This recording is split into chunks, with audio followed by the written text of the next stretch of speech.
दोस्तों, हर एक व्यक्ति की ये दिली तमन्ना, ये इच्छा होती है कि जब भी उसकी शादी हो तो उसे एक ऐसा जीवन साथी मिले जो उसकी भावनाओं, उसकी फीलिंग्स, उसके परिवार की समस्याओं या समाज के बारे में सोचे, जिससे उसका जीवन स्वर्ग के जैसा हो जाए। लेकिन अगर दुर्भाग्यवश ऐसा ना हो और किसी को एक ऐसा जीवन साथी मिल जाए जिसकी विचारधारा बिल्कुल उससे मैच नहीं करती हो और वो ना तो उसके फीलिंग्स, उसके परिवार के बारे में या समाज के बारे में सोचता हो, तो फिर समझिए कि उसका जीवन जो है सो बिल्कुल बर्बाद हो जाता है और वो नर्क की भांति हो जाता है। उसी तरह के परिदृश्य, उसी तरह के एक तस्वीर को बयां करती हुई आज की जो कहानी है, उस कहानी के बारे में हम लोग बात करेंगे, जिसका नाम है देवता के खाए गिले डाकिन। देवता के खाए गिले डाकिन छायाहार कहानी संग्रह, जिसके रचयिता चितरंजन महतो चित्रा है, उसकी 10वीं और अंतिम कहानी है। और इस कहानी में दोस्तों इतनी अच्छी कहानी है कि जिसकी आप तुलना किसी अन्य कहानी से नहीं कर सकते हैं। इस कहानी के मुख्य पात्र में एक व्यक्ति जिसका नाम निर्मल दास है, जो स्वभाव से काफ़ी सहनशील, ईमानदार और सहनशील के साथ साथ जो है सो स्वाभिमानी व्यक्ति भी है। पेशे से वो किसी ऑफिस के बड़े बाबू होते हैं और ईमानदार होते हैं। उसकी पहली पत्नी के देहांत के काफ़ी वर्षों के बाद वो दूसरी शादी करते हैं ताकि उसका बाकी का जीवन जो है सो सुखी से व्यतीत हो। दूसरी पत्नी के रूप में उसकी सुंदरता को देखकर शोभा रानी के रूप में उसे ब्याह कर ले आते हैं। लेकिन उनकी दूसरी पत्नी जो है सो उनकी विचारधारा बिल्कुल भी निर्मल दास की विचारधारा से मैच नहीं करती है, आधुनिक प्रवृत्ति की होती है और उसका चरित्र भी अच्छा नहीं होता है। इन सब को देखते हुए जो है सो निर्मल दास का जीवन जो है सो काफ़ी खराब हो जाता है और वो मानसिक रूप से काफ़ी तनाव में रहने लगते हैं और उसका जीवन बिल्कुल नर्क की भांति हो जाता है। और भी इस कहानी में बहुत सारी घटनाएं जो कि निर्मल दास के ऊपर गुजरती हैं, उन सबको दर्शाया गया है दोस्तों।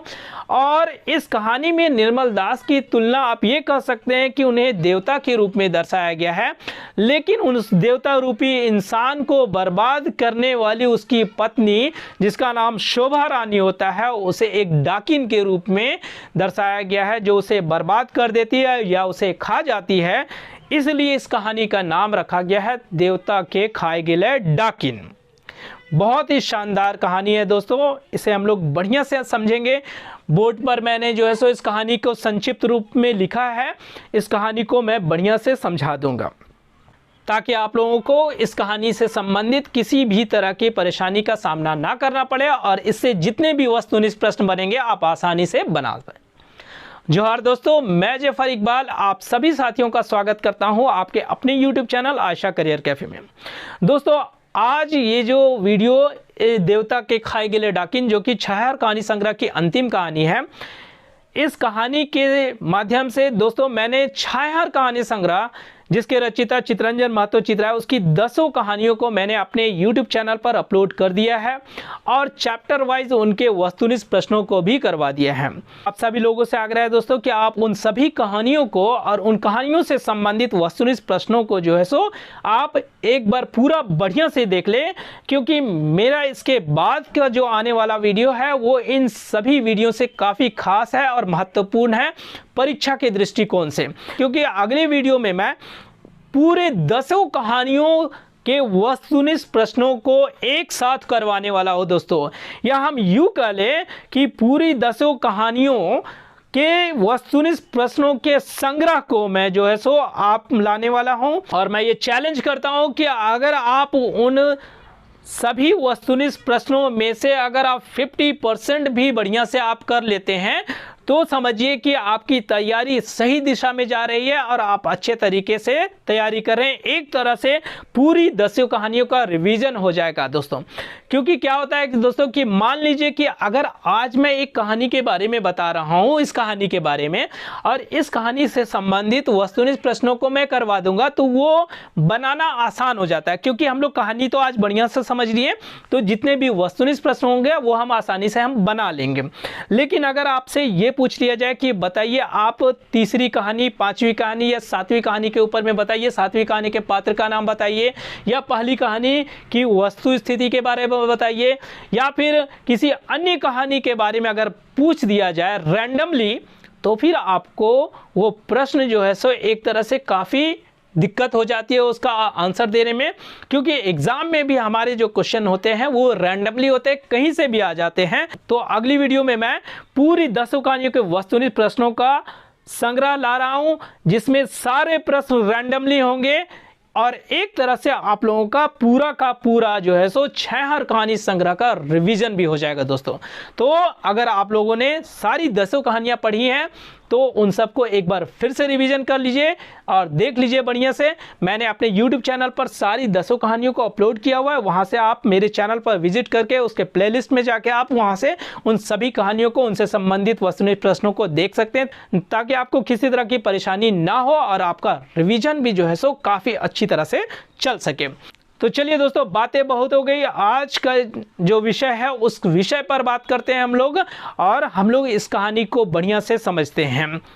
स्टार्ट करते हैं दोस्तों। तो चलिए देखिए, यहाँ पर लिखा हुआ है, जाड़कर दिन रहे दिसंबर जनवरी हेवे पारे ओहे पूस माघ। जाड़े का दिन होता है और महीना के बारे में बोला है, दिसंबर जनवरी का महीना होता है, हिंदी में हम लोग उस महीना को पूस माघ हम लोग बोलते हैं। उस वक्त का समय होता है, एक पेचरिक जाड़ रहे दिनहू और सांझू, यानी दिन और शाम में जो है सो काफ़ी ठंडा रहता है, उस ठंडा अंतिम समय में होता है, उसके बारे में बताया गया है।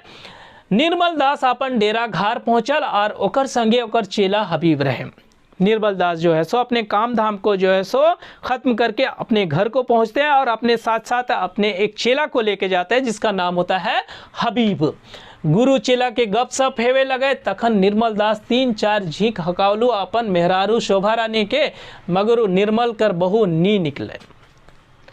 दोनों चेला और गुरु जो है सो गपशप करते होते हैं घर में बैठ के। उसी बीच में जो है सो 2-3 बार जो है सो वो अपनी पत्नी को, निर्मल दास अपनी पत्नी को आवाज़ देता है, लेकिन उनकी पत्नी जो है शोभा रानी वो बाहर नहीं निकलती है। फिर क्या होता है, वो मेहरारू उ ककरो संग है तो बतियाए व कोनो प्रोग्राम बनवाए थे। निर्मल दास फिर आवाज़ देल रहे, अरे शोभा तोरा तखने ले हकावे लागल हिया तन को सुनही कि नहीं। उसकी पत्नी अंदर में किसी से बात कर रही होगी या कोई प्रोग्राम बना रही होगी, लेकिन गुस्से में जो है सो इस बार निर्मल दास फिर से एक बार आवाज़ लगते हैं कि अरे शोभा रानी, तुमको जरा सा भी ख्याल नहीं लग रहा है कि हम लोग यहाँ बैठे हुए हैं, सो 2 कप चाय ठंडा में हामिल बैठल ही तोरा कोनो ने बुझा। यानी हम लोग इतने ठंडे में यहाँ पर बैठे हुए हैं और तुमको कुछ नहीं बुझा रहा है कि हम लोग को 2 कप चाय भी आके दे दो, ठीक है। ये जो है सो थोड़े गुस्से में जो है सो जोर से ऊंची आवाज़ में जो है सो निर्मल दास पुकारते हैं अपनी पत्नी को। अब उसके बाद क्या होता है देखिए, जोर डांट सुनी के शोभा रानी बहराइल और गरजे लगली निर्मल दास के ऊपर में। घर में पत्नी को जोर से चिल्ला के बोल दीजिए, फिर देखिए कि क्या होता है। महाभारत तय है ना। वैसे ही जब जोर से चिल्ला के जो है सो निर्मल दास अपनी पत्नी को पुकारते हैं, तो उसकी पत्नी पूरा तमतमाते हुए जो है सो गुस्से में बाहर आती है और उसके बाद जो है सो बोलती है, ही चेचाछो देखो नाय आमार छोटो बेलार क्लासमेट एचे क्यों चिल्ला रहे हो, गला फाड़ रहे हो, देखते नहीं हो कि मेरा जो है सो एक क्लासमेट जो है सो वो आया हुआ है, तार संगे टूटी कथा बोल छिलाम और उसके साथ जो है सो मैं अपनी पुरानी बातें कर रही हूँ। तुम ही चेचाचो की भावे लोकटा, यानी कि तुम इस तरह से चिल्ला रहे हो, वो क्या समझेगा।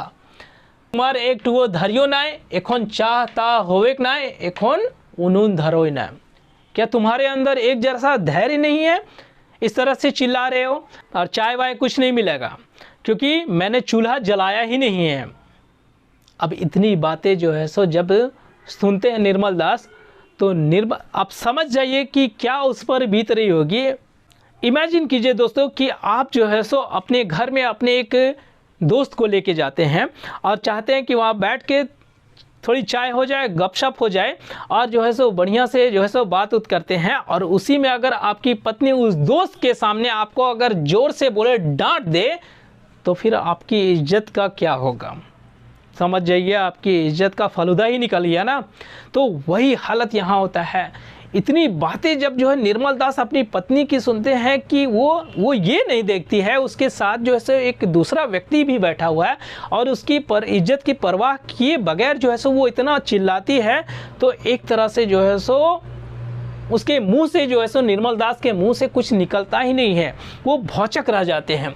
शोभा रानी की बात सुनी के निर्मल दास हाय चौक लजाए गेल, एक तरह से लजाए गेला और एक तरह से भौचक हो जाता है, अचंभित हो जाते हैं, कुछ नहीं बोलते हैं वो। एक तरह से ओकर मुंह कान जाड़े आरो सुखाए गेले, और ठंड का दिन तो ऐसे ही होता है, और जो है सो उसका मुंह कान जो है सो सुखा जाता है उसकी बातें सुनकर। अब जो है सो उसका चेला जो है सो बैठा हुआ रहता है। ऐसे में क्या होगा, उसका चेला हम और आप अगर भी रहेंगे देखेंगे भाई माहौल ठीक नहीं है, निकलना ही बेहतरी होगा, ठीक है। तो वहाँ से वो उसका चेला जो है सो वो चला जाता है। निर्मलो के चेला उठी के चली गेल रहे। चेला हबीब जब चल गेल तब पाछू निर्मल घाट ढुकल देखल सो घाट ढुकल। जब उसका चेला जो है सो चला जाता है तब निर्मल दास जो है सो घर रुकता है कि रुको अभी बताते हैं, मतलब तू मेरा इज्जत का परवाह नहीं करती है। और उसके बाद जो है सो वो अपने घर को घुसते हैं। लेकिन घर को घुसेंगे क्या चिल्लाएंगे, वहाँ जाने के बाद तो उसको एक और जोर का झटका लगता है। अब क्या झटका लगता है देखिए यहाँ पर। देखल शोभा रानी और आगंतुक के सटल बैठल हाथ ऊपर हाथ धरल। वहाँ देखते हैं कि जो आगंतुक मेहमान आया हुआ है उसके साथ जो है उसकी पत्नी बैठ के सट के बात कर रही है और उसका हाथ उस आगंतुक मेहमान के हाथ के ऊपर में रख के वो बात कर रही है। अब सोचिए कि अगर आप इस तरह का मंजर देखिएगा अपने साथ में कि आपकी पत्नी किसी मेहमान आए हुए व्यक्ति के साथ में सट के बात कर रही है और हाथ के ऊपर हाथ धर के बात कर रही है, तो फिर आप क्या करेंगे? ज़्यादातर व्यक्ति क्या करेंगे वो आप भी समझते हैं, लाठी डंडा निकाल के वो महाभारत होगा कि मेहमानों को ठोकेगा और अपनी पत्नियों को भी मारेगा। लेकिन आप सोचिए कि निर्मल दास की सहनशीलता की क्या चरम सीमा रही होगी कि इतना सब देखने के बाद भी जो है सो वो एकदम काठ की माने, लकड़ी के काठ की माने मूर्ति के तरह जो है सो एकदम ठिठाए गेल। यहाँ पर लिखा हुआ है देखिए कि निर्मल कठुआई गेल, वो एकदम काट वहाँ पर एकदम मूर्ति के तरह जो है सो हो जाते हैं और झट से वहाँ पर जो है सो निकल के बाहर चले जाते हैं। और दन से बाहर निकली गेल, थाकल हारी चली गेल हिंदे हुंदे, घंटा आधा घंटा बादे घुरल। और थके हारे हुए तो वो पहले से रहते हैं और वो जो है सो आधा एक घंटा के लिए बाहर की ओर चले जाते हैं। और सोच सकते हो कि उसकी मन स्थिति पर क्या गुजर रही होगी, वो क्या सोच रहे होंगे। आगे देखिए, घुरल बाद फैर शोभा रानी कहल, चीनी चाउर घटल हेले से निर्मल एगो झोला उठालक और बाहरी निकल गेल। घर आयलक बाद भूखे पेट सूत गेल। और उसके बाद जो है सो जब वापस आते हैं फिर उसकी पत्नी जो है सो बोलती है कि चीनी चावल सब ख़त्म हो गया है सो ले आइए। वो निर्मल दास कुछ नहीं बोलते, उसका दिल तो पहले से टूटा हुआ था। एक तरह से यहीं पर जो है सो उसको अपनी पत्नी से भरोसा उठ जाता है या उसका दिल जो है सो उनसे एकदम टूट जाता है। वो कुछ नहीं बोलते हैं और चुपचाप से अपना झोला उठाते हैं और जो है सो बाहर चले जाते हैं। फिर बाद में जो है सो वापस आते हैं और आने के बाद जो है सो भूखे पेट जो है सो निर्मल दास सो जाते हैं। और निर्मल दास जब सुबह उठते हैं तो उसकी पत्नी चाय देने के लिए आती है। भोरे भोरे जब शोभा रानी चाह दिल के, निर्मल कहले कि मैं अब चाय कभी नहीं पीऊँगा, जाओ ले जाओ। जब उसकी पत्नी चाय देती है तो निर्मल दास बोलते हैं कि अब मैं चाय कभी नहीं पीऊँगा, जाओ चाय को ले जाओ। अब समझ सकते हैं कि क्यों बोले होंगे, सो एक्सप्लेन करने की ज़रूरत नहीं है। से दिन से निर्मल चाय पिए छोड़ी दे लग। उसके बाद से उस दिन से जो है सो निर्मल दास जो है सो चाय पीना ही छोड़ देते हैं। इतनी गहरी चोट जो है सो निर्मल दास को लगी थी। आगे देखिए, निर्मल दास ऑफिस से बड़ा बाबू हलय और वो ईमानदार आदमी हलय। निर्मल दास जो है सो पेशे से विभाग के बड़ा बाबू होते हैं और वो जो है सो ईमानदार प्रवृत्ति के व्यक्ति होते हैं। विभाग के बड़ा बाबू होने के बावजूद जो है सो वो ईमानदार व्यक्ति होते हैं। ज़्यादातर हम लोग देखते हैं कि बड़ा बाबू जो किसी भी विभाग के हो ऐसे प्रवृत्ति के नहीं होते हैं। पाला आपका भी पड़ा होगा किसी विभाग के बड़ा बाबू से, उनको अपनी कुर्सी की कितनी गर्मी होती है वो सभी आप लोग जानते हैं, बढ़िया से जानते हैं। लेकिन यहाँ निर्मल दास के बारे में बताया गया कि निर्मल दास उस प्रवृत्ति के व्यक्ति नहीं थे, वो ईमानदार थे, स्वाभिमानी व्यक्ति थे, सहनशील व्यक्ति भी थे, कभी भी किसी को गलत सलाह नहीं देते थे, जिसको भी जो भी मिल जाए उनके पास आते थे, हमेशा सही सवाल का सही जवाब, भटकाने का प्रयास नहीं करते थे और उसे एक अच्छी सलाह देते थे। यहाँ पर लिखा हुआ है कि ककरो सतवो नाय हले, जहाँ तक के हो वो अलग सबके सही सवाल कर सही सही जवाब राय सलाह देते, किसी को सताने उताने का काम नहीं करते थे और एक सही सलाह के रूप में किसी भी व्यक्ति को परामर्श के रूप में अच्छी सलाह देते थे। वो बेईमान विचार बोला ओकर से भय खालतीन। अब जो कोई ईमानदार व्यक्ति होगा तो उसके सामने जो है सो बेईमान आदमी तो आएगा नहीं, क्योंकि उसकी पटरी उससे बिल्कुल भी नहीं खाएगी, ये हम लोग जानते हैं। ठीक है, वो हमेशा काना अंधरा गूंगा बहिरा लंगड़ा ठूठा गरीब दुखी के मदद बराबर करो हलथिन और ओखिन के तिहाव भी बताओ हलथिन, ताकि उ सब के अपन पेट खातिर ककरो आगू भीख मांगे जरूरत नहीं पड़े। और वो हमेशा जो है सो दूसरों की मदद करने में रहते थे। किसी अपाहिज हो, किसी तरह की भी जो है सो अपाहिज या दिव्यांग व्यक्ति हो, उन सबको जो है सो वो मदद करने से बिल्कुल भी पीछे नहीं हटते थे और जहाँ तक हो सकता था उन्हें एक अच्छी सलाह देते थे और वो उनको एक रास्ता बताते थे ताकि वो जो है सो कुछ ऐसा काम कर सके कि वो अपने पैर पर खड़ा हो सके और उसे अपने पेट के खातिर उसे भीख मांगने की ज़रूरत ना पड़े। इस तरह की सलाह वो देते थे। ये नहीं, ये अच्छे प्रवृत्ति के व्यक्ति निर्मल दास थे। निर्मल दास एगो सामाजिक मानुष लागे से खातिर एतवार और छुट्टी दिने जब ओकरा मौका मिलो हले वो सामाजिक सांस्कृतिक राजनीतिक कल्याण संबंधी कार्यक्रम में पहुँची जाले। इसके साथ साथ जो है सो निर्मल दास जो है सो सामाजिक प्रवृत्ति के व्यक्ति थे और समाज कल्याण की भावना जो है सो उनमें कूट कूट के भरी हुई थी। और जब भी उनको मौका मिलता था, खासकर जब छुट्टी का दिन इतवार होता था या फिर सरकारी छुट्टी के दिन में जो है सो वो जो है सो सांस्कृतिक कार्यक्रम, सामाजिक कार्यक्रम या कल्याण संबंधी कार्यक्रम जितने भी होते थे, मीटिंग कहीं चल रही होती तो वहाँ पर जो है सो वो चले जाते थे और अपनी भागीदारी वहाँ देते थे और समाज के कल्याण का काम वो करते थे। लेकिन धार्मिक मीटिंग या फिर हम लोग कह लें कि जाति मीटिंग जो कि जनरली गांव में होती है, उन सब मीटिंगों में वो जल्दी नहीं जाते थे। यहाँ पर देखिए वो धार्मिक और सामाजिक बैठकी में ना जाहला या कमे जाहला या कम जाते थे। कारण उसका क्या था कि वो धर्म में व्याप्त जो आडंबर है, मिथ्या आडंबर जो है सो या अंधविश्वास हम लोग कह ले, उन सब के वो विरोधी व्यक्ति थे। या फिर अगर वो जाति के किसी समाज की बैठकी में इसलिए भी नहीं जाते थे कि वो देखते थे कि जो व्यक्ति जितना भ्रष्ट है, अगर उसको मीटिंग में या फिर स्टेज पर उसको मौका मिले, उसको माइक उसी को थमा दिया जाता था और जितना भ्रष्ट व्यक्ति है वही भ्रष्टाचार के खिलाफ बात कर रहा है। कोई व्यक्ति अगर दहेज ले रहा है वही व्यक्ति दहेज के खिलाफ बात कर रहा है। ये सब जो है सो निर्मल दास को बिल्कुल भी अच्छा नहीं लगता था।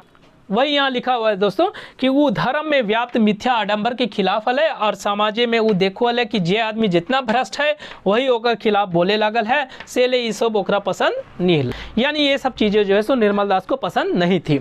आगे देखिए दोस्तों, निर्मल दास अपन पहिल बहू के मोरल बाद ढेर पाछू अधवा पर शोभा रानी के सुंदर देखी के लानले रहल बुढ़ारी कर खातिर मगुर हाई गेल उल्टा। उनकी पहली पत्नी के देहांत के काफ़ी वर्षों के बाद जो है सो निर्मल दास दूसरी पत्नी के रूप में शोभा रानी उसकी सुंदरता को देखकर ब्याह कर लाते हैं। वो ये सोचते हैं कि चलो अब आगे के दिन, आगे की ज़िंदगी जो है बुढ़ारी बखत उसके अच्छे से गुजरेंगे। लेकिन हो जाता है बिल्कुल इससे उल्टा, इसका विपरीत हो जाता है। देखिए यहाँ पर आगे, निर्मल कर मानसिक तनाव आरो बाढ़ी के उसकी शादी के बाद जो है सो वो एक सुखी जीवन की कल्पना करते हैं, लेकिन हो जाता है उल्टा और उसका मानसिक तनाव जो है सो और भी बढ़ जाता है। कैसे, देखिए यहाँ पर शोभा रानी रहे आधुनिक विचारधारा के और ओकर दोस्ती मरद संग बेसी हलै। शोभा रानी जो है सो आधुनिक विचारधारा की औरत होती है और उसका जो दोस्ती होता है ज़्यादातर पुरुष लोग के साथ में होता है और वो ये चाहती है कि वो एक जवान मर्द के साथ, जवान पुरुष के साथ जो है सो वो बाज़ार में खूब घूमे उमे मौज मस्ती करे, साथ में सिनेमा उनेमा देखने के लिए जाए। लेकिन निर्मल दास जो है, जो कि पेशे से बड़ा बाबू होते हैं, और हम लोग जानते हैं कि बड़ा बाबू का काम जो है सो ऑफिस में काफ़ी ज़्यादा होता है और ऑफिस में उनके बगैर काम नहीं चलता है। तो वो अपने काम में इतने व्यस्त होते हैं कि शोभा रानी को जो है सो समय नहीं दे पाते हैं। और ये सब देख के जो है सो उसकी पत्नी काफ़ी कचमचाए लगते हैं या फिर जो है सो उससे परेशान रहती है। यहाँ पर देखिए कि जवान मर्द संग होकर इच्छा रहे कि घुरेल सिनेमा देखेल जाऊँ, मगर निर्मल दास के आपन ऑफिस से फुर्सत नहीं मिल रही, ये देख कर वो कचमचाए के रही जाल। ये सब देख के जो है सो वो कचमचा के रह जाती हैं। उसके बाद क्या होता है कि अब अगर मान लीजिए कि निर्मल दास जो है सो उसके साथ जो है सो नहीं घूमने जा रहे हैं, तो ऐसा नहीं है कि शोभा रानी की इच्छा मर गई। वो जो है सो क्या करते हैं कि अब दूसरे जो है सो अपने टोला मोहल्ला के जो दूसरे पुरुष होते हैं उनके साथ वो घूमना चालू करती है और उनके साथ सिनेमा उनेमा देखने इधर उधर जाने लगती है।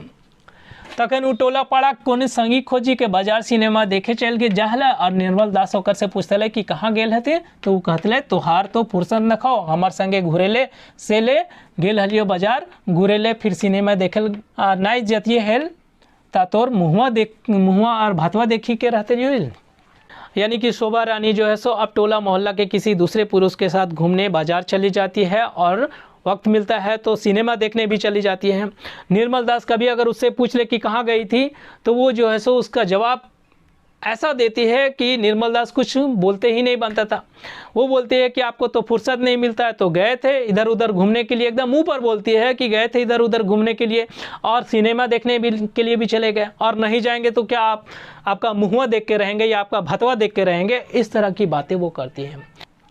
अब सोचिए कि अगर किसी की पत्नी जो है सो पति के मुंह पर इस तरह से बोल दे कि किसी के संग बाजार घूमने गई थी और साथ में सिनेमा देखने के लिए भी गई थी, तो फिर उस पति पर क्या गुजरेगा। ठीक है, लड़ाई तो महाभारत तो होना है, लेकिन निर्मल दास की सहनशीलता की चरम सीमा देखिए, कुछ नहीं बोलते थे, वो चुपचाप रह जाते थे। असल में क्या है कि निर्मल दास उसकी प्रवृत्ति को समझ गए थे, उसके चरित्र को समझ गए थे कि वो किस चरित्र की महिला, इसलिए वो कुछ नहीं बोलते थे, चुपचाप जो है सो वो रह जाते थे।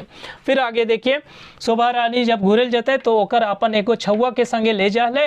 3-4 दिन बाद घुरल के अतल हेल और अपने निर्मल के कहते। शोभा रानी जो है सो जब भी घूमने के लिए कहीं जाती थी 3-4 दिनों के लिए, तो वो अपने साथ जो है सो अपने एक बच्चे को ले जाती थी, अपने एक संतान को ले जाती थी। और जो है सो जब उधर से घूम घाम के आती थी तो वो निर्मल दास को खुद से बोलती थी। क्या बोलती थी कि अचक्के मंझलिया बहिनिया बीमार पड़ गई है, या फिर माँ बीमार पड़ गई है। यानी कि अचानक जो है सो मंजिल की बहनियाँ जो है सो बीमार पड़ गई थी, सो उसको देखने गए थे, या माँ बीमार पड़ गई थी उसको देखने के लिए गए थे। निर्मल दास तो समझते थे कि ये क्या बोल रहे हैं, कहाँ से आ रही है ना, तो वो कुछ नहीं बोलते थे, उसको चुपचाप से रह जाते थे, है ना, मन महसूस के रह जाते थे।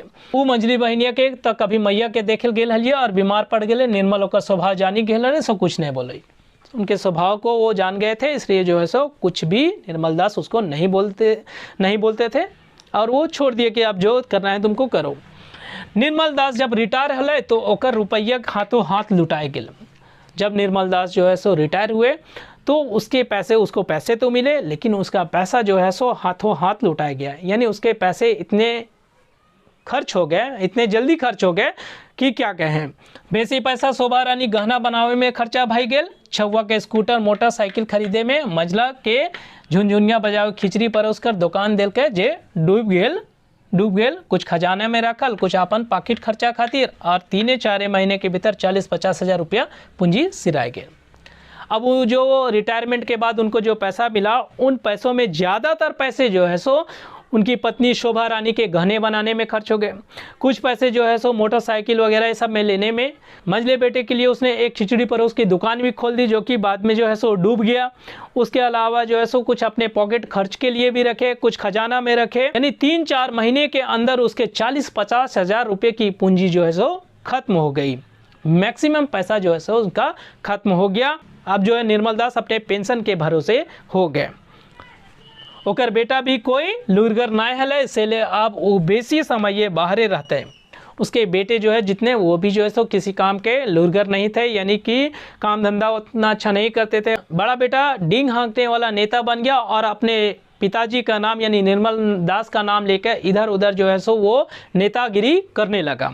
तो एक तरह से देखिए उसके घर में जो है सो कोई भी जो है सो कोई होनहार व्यक्ति जो है सो नहीं था, सब जो है सो जैसे तैसे थे। समय बीतते गया दोस्तों, और समय बीतते के साथ जो है सो अब देखिए आगे क्या होता है। शोभा रानी अब एगो दूगो चुगुल पाको लग गया, यानी शोभा रानी का जो है सो एक दो बाल पकने लगते हैं, यानी कि अब जो है सो उसकी ज़िंदगी जो है सो अब बुढ़ापा की ओर जो है सो जाने लगता है। ओकर शरीर का गर्मी गते गते थीर हुए लगले। शोभा रानी के शरीर की जो है गर्मी वो अब धीरे धीरे ठंडा होने लगता है। अग्नि के निर्मल दास शांत नहीं करे पारल, समय बीतल से अग्नि कर धोखे कमे लगल। उसके शरीर की गर्मी को निर्मल दास तो ठंडा नहीं कर पाते, लेकिन समय के साथ साथ जो है सो उसके शरीर की गर्मी या उसका धोंक जो है सो वो कम हो जाता है। अब क्या होता है देखिए, अपन मर्द के आर्थिक शोषण करे वाली, मानसिक द्वंद्व दिए वाली, सामाजिक घृणा पैदा करे वाली, कुल कलंकनी परवाह नाम डूबे वाली, असामाजिक रीत करे वाली बुढ़ारी नजीक देखी के घबराए उठली। ये सब जितनी भी जो है सो उपमाएं या विशेषण जो है सो शोभा रानी के ऊपर में यहाँ पर जो है सो कहानीकार ने दिया है। क्या दिया हुआ देखिए, अपने पति का आर्थिक शोषण करने वाली, मानसिक रूप से परेशान करने वाली, सामाजिक घृणा करने वाली, कुल कलंकनी और परिवार को बदनाम करने वाली, और जो है सो असामाजिक रीत पैदा करने वाली उसकी पत्नी शोभा रानी जब जो है सो अपनी बुढ़ारी के बारे में यानी अपने आगे के जीवन के बारे में जब सोचने लगती है तो डर जाती है और अपना रास्ता तलाश करने लगती हैं, क्योंकि उसके पास रास्ता तो बचा नहीं था। अपने पति का ज़िंदगी भर सम्मान तो उसने किया नहीं, तो अब वो सोचने लगती है कि अब वो करे तो करे क्या। वो कहते हैं ना कि कोयला का करखा जो है सो कुछ दिन बाद जो है सो मिटा जाता है, लेकिन जो कलंक का करखा होता है वो काफ़ी दिन तक झलकत रहता है। वही यहाँ लिखा हुआ है कि वो कहो तिन्ने कि कोयला करखा तो झटे से मिटा जाए, मगर कलंक का करखा बड़ी दिन तक झलके रहे। यानी अगर आपके ऊपर में कोई कलंक लग जाता है, सामाजिक कलंक लग जाता है, तो वो कलंक जो है सो काफ़ी दिनों तक जो है सो आपके ऊपर में जो है सो बना रहता है। इतना आसान नहीं होता है कि वो कलंक मिट जाए, या मिटाना आसान नहीं होता है। वैसे ही जो है सो उसकी पत्नी शोभा रानी के ऊपर में जो सामाजिक कलंक, कुरीति या फिर उसके चरित्र पर जो दाग लगा था, इतना आसान नहीं था कि वो अपने चरित्र के इस दाग को मिटा सके, क्योंकि समाज में उसकी छवि जो है सो एक चरित्रहीन महिला के रूप में हो गई थी। आगे देखिए यहाँ पर क्या है। अब वो सोचलक कि निर्मल दास से माफ़ी मांगू, मगर अब तक वो दोनों बड़ी फर्क हो गिल रहेल, और निर्मल दास भी गोबर गोईठा में तेल लगवे इतना गिरेल नाय खोजोल है। यानी अब वो सोचने लगी कि किसी तरह जो है सो अपने पति से माफ़ी मांगू, लेकिन काफ़ी देर हो चुकी थी और दोनों में इतनी दूरी आ गई थी, इतने वो दूर हो चुके थे एक दूसरे से कि अब कोई फ़ायदा नहीं था। दूसरी तरफ जो है निर्मल दास भी यहाँ एक मान लिखा कि गोबर गोईठा में वो भी तेल लगाने के खातिर इतना गिरना नहीं चाहते थे। स्वाभिमानी व्यक्ति थे, क्यों वो जो है सो अपने स्वाभिमान को किसी के प्रति जो है सो गिरवी रख दे, बिल्कुल नहीं। ठीक है, तो वो भी जो है सो गोबर गोईठा में तेल लगाना नहीं चाहते थे। यानी अब दोनों की ज़िंदगी बिल्कुल अलग हो गई थी। निर्मल दास भी छोड़ दिए थे कि अब भाई जो तुमको करना है करो, तुम्हारी अपनी ज़िंदगी है और मैं जो कर रहा हूँ वो मेरी ज़िंदगी है। इस तरह से शोभा रानी सभा सोसाइटी में भाग लेके गाड़ी सुन के अध्यक्ष चुनलिक और अपन सार श्रृंगार से खर्चा निकालो हेले। यानी शोभा रानी जो है सो अब सभा और सोसाइटी जो है सो गांव-गांव घूम के सभा सोसाइटी में भाग लेने लगी और गाली सुन के अध्यक्ष भी बनी। यानी गाली सुनने का मतलब कि जहाँ जाती थी सब लोग जो है सो उसके चरित्र के बारे में जानते थे, वहाँ से निकलती थी तो उसको गाली मिलता था, उसको पता भी चल जाता था कि यहाँ मेरे बारे में क्या बात हुई है, लेकिन वो करती क्या, कुछ नहीं कर सकती थी सिवाय जो है सो सुन के चुपचाप रहने के। ठीक है, वो और उनसे जो थोड़े मोड़े जो है सो पैसे मिलते थे उससे अपने साज श्रृंगार के सामान, साड़ी श्रृंगार वगैरह ये सब के खर्चा वो जो है सो अपने निकाल लेती थी। कम से कम निर्मल दास का जो है सो ये खर्चा जो है सो बच गया। लेकिन निर्मल दास चूँकि पारिवारिक व्यक्ति थे, उसको अपने बाल बच्चों पर ध्यान था और उसके नाती पोते भी बढ़ रहे थे, तो अपने पेंशन के पैसे से जो है सो अपने घर परिवार को अभी भी वो चलाने का काम कर रहे थे। वही यहाँ देखिए लिखा हुआ है कि अब निर्मल दास के ओकर कोई चिंता ना हले, हाँ अभी भी अपन घर परिवार के पेंशन के पैसा से चलवो हले। यानी अपनी पत्नी की आप चिंता वो बिल्कुल भी नहीं कर रहे थे, कहाँ जा रही है कहाँ नहीं जा रही है बिल्कुल भी नहीं, लेकिन अपने परिवार को जो है सो अभी भी वो चला रहे थे। इस तरह से ये कहानी सिराए गई और इस तरह जो है सो कहानी यही जो है सो ख़त्म हो जाती है। तो देखा दोस्तों आप लोगों ने कि इस कहानी में जो है सो एक देवता रूपी निर्मल दास, जिसकी पत्नी शोभा रानी, कहानीकार के रूप में अगर हम लोग बात करें तो उसकी पत्नी डाकिन के रूप में यहाँ पर जो है सो वर्णित की गई है। और उस डाकिन ने जो है सो देवता रूपी निर्मल दास को जो है सो एक तरह से बर्बाद कर दिया या खा गए, इसलिए इस कहानी का नाम रखा गया है देवता के खाए गए डाकिन। तो उम्मीद है दोस्तों कि ये कहानी आपको अच्छी तरह से समझ में आ गई होगी, और अगर कहानी समझ में आ गई होगी तो इससे संबंधित जितने भी वस्तुनिष्ठ प्रश्न हैं वो हम लोग आसानी से अब हम लोग बनाएंगे। तो चलिए दोस्तों शुरुआत करते हैं इस कहानी से संबंधित जितने भी महत्वपूर्ण वस्तुनिष्ठ प्रश्न, MCQ या ऑब्जेक्टिव क्वेश्चन कह ले, उन सब के बारे में। पहला प्रश्न दोस्तों जो कि आपके स्क्रीन पर है, ई कहानी कर मुख्य पात्र के नाम का है, यानी कि इस कहानी के मुख्य पात्र का नाम क्या है। Option number A Mohandas, B Sohandas, C Nirmal Das और डी रोहन दास। तो इसका आंसर होगा ऑप्शन नंबर सी निर्मल दास। दूसरा नंबर प्रश्न, निर्मल दास के बहू के का नाम हलय, यानी निर्मल दास की पत्नी का नाम क्या था। Option number A Kamla Rani, B Shobha Rani, C Kiran Devi, D Anita Devi. इसका आंसर होगा option number B Shobha Rani. तीसरा नंबर प्रश्न देखिए, निर्मल दास काहे कठुआई गेल हलय, यानी निर्मल दास जो है सो किस चीज़ को देखकर बिल्कुल मूर्ति की तरह कठुआ जाता है। ऑप्शन नंबर ए शोभा रानी के बात सुन के, बी घर में आयल मेहमान के देखी के, सी ऑफिस के आदमी के बात सुनी के और डी घर में आयल मेहमान के शोभा रानी से सटल बैठल हाथ ऊपर हाथ धरल देखी के। तो इसका आंसर होगा ऑप्शन नंबर डी, घर में आयल मेहमान के शोभा रानी से सटल बैठल हाथ ऊपर हाथ धरल देखी के निर्मल दास कठुआई जा है। चौथा नंबर प्रश्न, निर्मल दास कर चेला के नाम का हलय, यानी निर्मल दास के चेला का नाम बताइए। Option number A Rafiq, B Habib, C Kailash, D Chinmay. इसका आंसर होगा ऑप्शन नंबर बी हबीब। पांचवा नंबर प्रश्न देखिए, निर्मल दास ऑफिस से कौन पद पर हलय, यानी निर्मल दास ऑफिस में किस पद पर थे। Option number A officer, B बड़ा बाबू, सी छोटा बाबू और डी चपरासी। तो इसका आंसर होगा ऑप्शन नंबर बी बड़ा बाबू। छठा नंबर प्रश्न देखिए, निर्मल दास ऑफिस से घूस ले हले कि ना, यानी निर्मल दास अपने ऑफिस में किसी व्यक्ति से घूस रिश्वत लेते थे या नहीं। ऑप्शन नंबर ए हाँ, बी नाय ले हले, सी कभी कभार ले हले और डी स्पष्ट नाय है।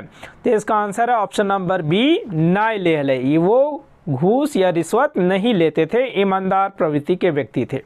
सातवां नंबर प्रश्न, इतना पढ़ल लिखल, इतना बोर्ड नौकरी, इतना इज्जत सम्मान मिल निर्मल आपन परिवारे का हलय, यानी कि समाज में इतना सम्मान होने के बावजूद भी उसके परिवार में उसकी स्थिति क्या थी। ऑप्शन नंबर ए खुशी नाय हलय, बी खूब खुशी हलय, सी कभी खुश तो कभी दुख और डी एकर में कोई नाय। तो इसका आंसर होगा ऑप्शन नंबर ए सुखी नाय हलय। आठवां नंबर प्रश्न, कौन दिने निर्मल दास के सामाजिक कार्यक्रम में, सांस्कृतिक कार्यक्रम में, राजनीतिक कार्यक्रम में, कल्याण संबंधी कार्यक्रम में बुलावल जा हलय, यानी कि किस दिन जो है सो निर्मल दास को सांस्कृतिक सामाजिक राजनीतिक या कल्याण संबंधी कार्य में बुलावा आता था। ऑप्शन नंबर ए शनिचर और इतवार के, बी छुट्टी दिन, सी सोम दिन और डी इतवार और छुट्टी के दिन। तो इसका आंसर होगा ऑप्शन नंबर डी इतवार और छुट्टी के दिने। नौवां नंबर प्रश्न देखिए, कौन बैठकिए वो नाय जाहल है, किस बैठकी में जो है सो वो नहीं जाना पसंद करते थे या नहीं जाते थे। ऑप्शन नंबर ए सामाजिक, बी धार्मिक, सी राजनीतिक, डी सांस्कृतिक। तो इसका आंसर होगा ऑप्शन नंबर बी धार्मिक।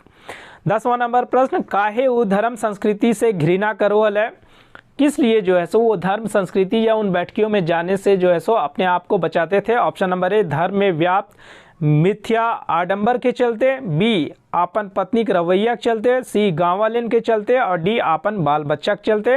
तो इसका आंसर होगा ऑप्शन नंबर ए, धर्म में व्याप्त मिथ्या आडंबर के चलते। 11 नंबर प्रश्न देखिए, ओकर मेहरारू शोभा रानी के विचारधारा कैसन है, यानी उसकी पत्नी शोभा रानी का विचारधारा जो है सो वो किस तरह का होता है। ऑप्शन नंबर ए धार्मिक, बी आधुनिक, सी सांस्कृतिक और डी राजनैतिक। तो इसका आंसर होगा ऑप्शन नंबर बी आधुनिक। उसकी पत्नी शोभा रानी आधुनिक विचारधारा की होती है। 12 नंबर प्रश्न, शोभा रानी निर्मल कर कौन बहू है, यानी शोभा रानी जी है निर्मल की कौन सी पत्नी होती है, कितने नंबर की। ऑप्शन नंबर ए पहिल, बी दोसर, सी तीसर और डी बहु नाय है। तो इसका आंसर होगा ऑप्शन नंबर बी दोसर, यानी वो उसकी पत्नी के पहली पत्नी के देहांत के बाद जो है सो इसे दूसरी पत्नी के रूप में ब्याह के लाता है, यानी ये उसकी दूसरी पत्नी होती है। 13 नंबर प्रश्न देखिए, शोभा रानी काहे कचमचाए के रही जाहल। शोभा रानी जो है सो निर्मल दास के किस रवैये के चलते जो है सो कचमचाए के रही जाती थी। ऑप्शन नंबर ए घूरे खातिर, बी काम करे खातिर, सी घर में आवल मेहमान से और डी निर्मल दास ओकरा समय ना देहले सेहेले। तो इसका आंसर होगा ऑप्शन नंबर डी, निर्मल दास ओकरा समय ना देहले, इसलिए जो है सो उसकी पत्नी शोभा रानी उससे कचमचाए के रही जाती थी। 14 नंबर प्रश्न, ई वाक्य के पूरा करा। और वैसा नहीं करब तो का तोहर मुहुआ और ब्लैंक देखी देखी रहो है। इस वाक्य को, इस कहानी से संबंधित ये वाक्य, इसको पूरा कीजिए। ऑप्शन नंबर ए महिलावें संगे, बी भतवा, सी चलिया और डी थथुनवा। तो इसका आंसर होगा ऑप्शन नंबर डी बी भतवा, यानी पूरा का पूरा वाक्य ये होगा, आर ऐसन नहीं करब तो का तोर मुहुआ और भतवा देखी देखी रही जाए। यानी ये जो वाक्य है शोभा रानी जो है सो अपने पति निर्मल दास को बोलती है जब वो घूमने के लिए और सिनेमा देखने के लिए जब जाती है, और निर्मल दास जब उनसे ये बात पूछते हैं कि कहाँ गई थी, तो इस वाक्य का प्रयोग शोभा रानी करती है। 15 नंबर प्रश्न देखिए, शोभा रानी की दोस्ती बेसी ले ककर साथ रहो है, यानी शोभा रानी का दोस्ती जो है सो ज़्यादा किसके साथ होता है। ऑप्शन नंबर ए महिलावें संगे, बी रिश्तेदार संगे, सी दोस्त संगे और डी मर्द संगे। तो इसका आंसर होगा ऑप्शन नंबर डी मर्द संगे। पुरुष लोगों के साथ उनकी दोस्ती जो है सो ज़्यादा होती है। 16 नंबर प्रश्न देखिए, कदियो कदियो एकर में ककर संगे शोभा रानी हिंदे हुंदे घुरलो फिरलो जा हले, यानी कभी कभी जो है सो शोभा रानी इन सब में किसके साथ जो है सो घूरने फिरने के लिए चली जाती थी। ऑप्शन नंबर ए सिंह जी संगे, बी चौधरी जी संगे, सी बनर्जी बाबू संगे और डी ईसोप संगे। तो इसका आंसर होगा ऑप्शन नंबर डी ईसोप संगे। जितने भी नाम इसमें दिए गए हैं उन सब के साथ जो है सो कभी कभी वो घूमने चली जाती थी। 17 नंबर प्रश्न, शोभा रानी जब घूरेल जाल है ऊ बखत आपन साथे ककरा लेके जा है। जिस वक्त वो घूमने के लिए 3-4 दिन के लिए जब जाती थी तो अपने साथ वो किसको लेके जाती थी। ऑप्शन नंबर ए अपन एगो छुआ के, बी पड़ोसी के बाल बच्चा के, सी अपन गोतिया के छुआ के और डी जे मिलो हले ओकरा ले जा है। तो इसका आंसर होगा ऑप्शन नंबर ए अपन एगो छुआ के, यानी वो अपने एक बच्चे को जो है सो अपने साथ लेके जाती थी जब वो घूमने के लिए जाती थी 3-4 दिनों के लिए। 18 नंबर प्रश्न, ई वाक्य के पूरा करा। ब्लैंक बहनिया के देखे गेल हलिया अचक के वो बीमार है गेल रहे। कौन बहनिया के जो है सो हम देखने गए थे और वो अचानक बीमार पड़ गई थी, ये शोभा रानी बोलती है। ऑप्शन नंबर ए छोटकी, बी बड़की, सी संजली और डी मंजली। तो इसका आंसर होगा ऑप्शन नंबर डी मंजली। 19 नंबर प्रश्न देखिए, कौन छुआ के गुण ज्ञान स्वभाव व्यवहार निर्मल दास जैसन है, यानी निर्मल दास के बच्चों में से किसका स्वभाव निर्मल दास की तरह होता है। ऑप्शन नंबर ए बड़का के, बी छोटका के, सी दुइयों के और डी ककरो नाय। तो इसका आंसर होगा ऑप्शन नंबर डी ककरो नाय, यानी किसी भी बच्चे का स्वभाव निर्मल दास की तरह नहीं होता है। 20 नंबर प्रश्न के, निर्मल दास जब रिटायर होले तो ओकर बेसी पैसा कौन चीज़े खर्च भेले, यानी निर्मल दास जब रिटायरमेंट हो जाता है उनका तो उसका ज़्यादा से ज़्यादा पैसा किस चीज़ में खर्च हो जाता है। ऑप्शन नंबर ए सर सामान खरीदे में, बी घर बनवे में, सी शोभा रानी सोना गहना बनवे में और डी आपट पॉकेट खर्चा में। तो इसका आंसर होगा ऑप्शन नंबर सी शोभा रानी के सोना गहना बनवे में। इसमें जो है सो निर्मल दास के ज़्यादा से ज़्यादा पैसा खर्चा हो जाता है। 21 नंबर प्रश्न देखिए, घर मरम्मत और छत ढलाई काकर जिम्मे है, यानी घर की मरम्मत और छत की ढलाई किसके जिम्मे दी जाती है? ऑप्शन नंबर ए निर्मल दास के, बी बोड़ बेटा के, सी मांझिल बेटा के और डी शोभा रानी के। तो इसका आंसर होगा ऑप्शन नंबर बी बोड़ बेटा के, यानी बोड़ बेटा के जिम्मे ये होता है कि वो घर की मरम्मत और छत की ढलाई करे। 22 नंबर प्रश्न देखिए, निर्मल दास ककर खिचड़ी परोस के दुकान खुलवाए दल के, यानी निर्मल दास रिटायरमेंट के बाद अपने बच्चे में से किसके लिए खिचड़ी परोस की दुकान खुलवा देते हैं? ऑप्शन नंबर ए बोड़ बेटा के, बी मांझिल बेटा के, सी शोभा रानी के और डी ककरो नाय। तो इसका आंसर होगा ऑप्शन नंबर बी मांझिल बेटा के। 23 नंबर प्रश्न देखिए, 3-4 महीने के भीतरे ब्लैंक रुपया पूंजी सिराय गेल है, यानी 3-4 महीने के अंदर में उसकी कितनी पूंजी जो है सो खत्म हो जाती है? ऑप्शन नंबर ए 40-50 हज़ार रुपया, बी लाख 2 लाख, सी 70-80 हज़ार और डी लाख 5 लाख रुपया। तो इसका आंसर होगा ऑप्शन नंबर ए 40-50 हज़ार रुपये, यानी 3-4 महीने के अंदर निर्मल दास के रिटायरमेंट के पैसे 40-50 हज़ार रुपया खत्म हो जाते हैं। 24 नंबर प्रश्न देखिए, बोड़ बेटा का करो हले, यानी उसके जो बड़ा बेटा होता है वो क्या करता है? ऑप्शन नंबर ए अपन नवा बिजनेस, बी प्राइवेट कंपनी में नौकरी, सी खेती बाड़ी और डी डींग हाके वाला नेता बनी गेल।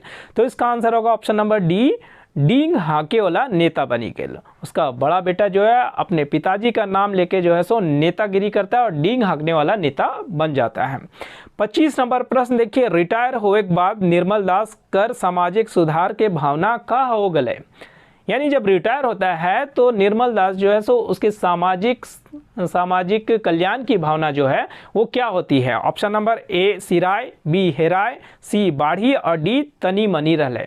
इसका आंसर होगा ऑप्शन नंबर सी बाढ़ी गेले, यानी रिटायरमेंट के बाद जो है सो उसकी समाज सुधार की भावना और भी बढ़ जाती है, लेकिन शोभा रानी के रवैये के चलते जो है सो वो इसमें उतना सफल नहीं हो पाते हैं, लेकिन उसकी पूरी ये मंशा होती है कि वो समाज के सुधार का काम करे।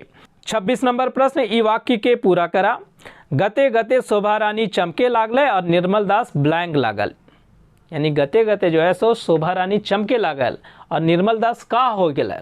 ऑप्शन नंबर ए उचके, बी चमके, सी बैठे और डी गम के। इसका आंसर होगा ऑप्शन नंबर डी गम के, यानी पूरा वाक्य हो गया गते गते शोभा रानी चमके लागले और निर्मल दास गम के लागले। 27 नंबर प्रश्न, ई वाक्य के पूरा करा। ओकर शरीर कर गर्मी गते गते ब्लैंक हेवे लागले, अग्नि के निर्मल दास शांत नहीं करे पारल, समय बीतल से अग्नि कर ब्लैंक कमे लागल। ये कहानी से संबंधित वाक्य है, इसमें 2 फिल इन द ब्लैंक्स है, इसको भरना है दोस्तों। इसका ऑप्शन देखिए, ऑप्शन नंबर ए है ए में कम धधक, बी थीर धोक, सी कमी धा और डी थीर धा। आंसर होगा ऑप्शन नंबर बी थीर धोक, यानी पूरा वाक्य देख लीजिए क्या होगा। ओकर शरीर कर गर्मी गते गते थीर हेवे लागले, अग्नि के निर्मल दास शांत नी करे पारल, समय बीतल से अग्नि कर धोक कमे लागल। 28 नंबर प्रश्न के ई वाक्य कर पूरा करा। इस वाक्य को पूरा कीजिए।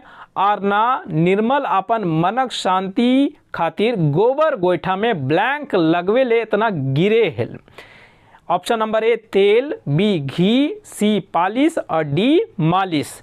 तो इसका आंसर होगा ऑप्शन नंबर ए तेल, यानी पूरा वाक्य हो गया आरना निर्मल अपन मनक शांति खातिर गोबर गोईठा में तेल लगवेले इतना गिरे हेल। जब शोभा रानी ऐसा सोचती है कि अब अपने पति से माफ़ी मांगा जाए, लेकिन उस वक्त तक वो इतने उनके बीच में, उन दोनों के बीच में इतनी दूरियां बढ़ जाती है कि ऐसा हो नहीं पाता है और निर्मल दास भी चाहते हैं कि अब जो है सो गोबर गोईठा में तेल लगाने से कोई फ़ायदा नहीं है।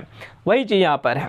29 नंबर प्रश्न देखिए, ई वाक्य कर पूरा करा। इस वाक्य को पूरा कीजिए। कोयला कैरखा तो झटे से मिटाए जाए, मगर कलंक कर कैरखा बड़ी दिन तक ब्लैंक रहे हैं। ऑप्शन नंबर ए झलकैत, बी लटकैत, सी देखायत और डी उठायत। तो इसका आंसर होगा ऑप्शन नंबर ए झलकैत रहे। पूरा वाक्य हो गया कोयला करखा तो झटे से मिटाई जाए, मगर कलंक कर कैरखा बड़ी दिन तक झलकैत रहे हैं। 30 नंबर प्रश्न देखिए, इतना तो खैर निर्मल दास कर बोझा कम है गए। एक वाक्य में निर्मल कर कौन बोझा कम हो गए? ऑप्शन नंबर ए घर द्वार के, बी छरछुआ के, सी गाँवे घरे के और डी शोभा रानी के सर श्रृंगार के। यानी कि जब शोभा रानी सभा कमिटी समय और वहाँ से कुछ पैसे कमा के अपने सर श्रृंगार का जो है सो साधन जुटा ली, तो इतना बोझा जो है सो निर्मल दास के ऊपर में जो है सो कम हो गया था। 31 नंबर प्रश्न देखिए, रहे तो देवता मगुर ओकरा डाकिन खाए गेले, ई वाक्य का डाकिन केकरा कहल गेल है। यानी इस वाक्य में जो है सो डाकिन की संज्ञा किसको दी गई है। ऑप्शन नंबर ए निर्मल दास के, बी शोभा रानी के, सी गांव के महिलाविन के और डी शोभा रानी के बहन के। तो इसका आंसर होगा ऑप्शन नंबर बी शोभा रानी के। यानी शोभा रानी की तुलना इस वाक्य में डाकिन के रूप में या इस कहानी में डाकिन के रूप में वर्णित की गई है। 32 नंबर प्रश्न, ई कहानी कर लिखवैया रहत, यानी इस कहानी के कहानीकार का नाम बताइए। Option number A Chittaranjan Mahato, B Sukumar, C Vishwanath Dasaundhiraj और डी शिवनाथ प्रामाणिक। आंसर होगा option number A Chittaranjan Mahato. तो दोस्तों इस कहानी से संबंधित 32 महत्वपूर्ण वस्तुनिष्ठ प्रश्नों को हम लोगों ने किया। उम्मीद है कि ये सारे वस्तुनिष्ठ प्रश्न जो है सो आपके आगामी एग्जाम के लिए काफ़ी लाभदायक सिद्ध होंगे। दोस्तों अगर आपको मेरी क्लासेस के वीडियोस अच्छे लगते हैं तो आप मेरे वीडियोस को लाइक करें, शेयर करें और अपना कमेंट ज़रूर दें। और अगर आप चैनल पर नए हैं तो चैनल को सब्सक्राइब करना बिल्कुल भी ना भूलें। धन्यवाद दोस्तों।